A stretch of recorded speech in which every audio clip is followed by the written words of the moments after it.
Matapos ang phenomenal success ng seryeng Linlang, sa Prime Video, Paolo Avellino, makakatambal umano ulit si Kim Chu, dahil siya daw ang napili para gumanap na male lead sa Philippine adaptation ng K-drama na What's Wrong with Secretary Kim. Gagampanan ni Paolo ang role na unang ginampanan ng South Korean actor na si Park Seo-joon.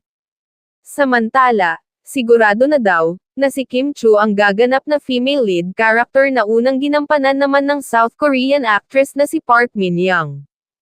Ang Philippine adaptation ng What's Wrong with Secretary Kim, ang ikatlong collaboration project ng ABS-CBN, at streaming platform na VIU.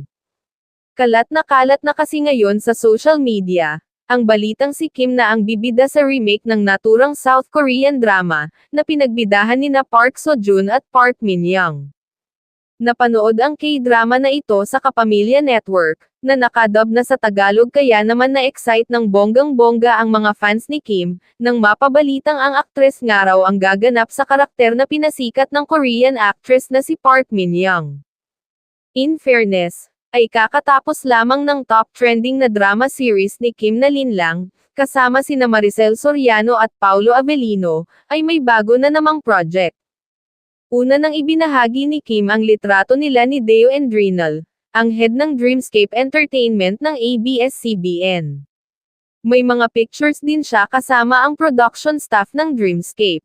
Samantala, mukhang hindi na nga maaayos ang relasyon nito sa boyfriend na si Sian Lim, gayong muling magsasama ang di umano'y pinagselosan ng kapuso aktor, at napapabalitang nagpaparamdam kay Kim Chu.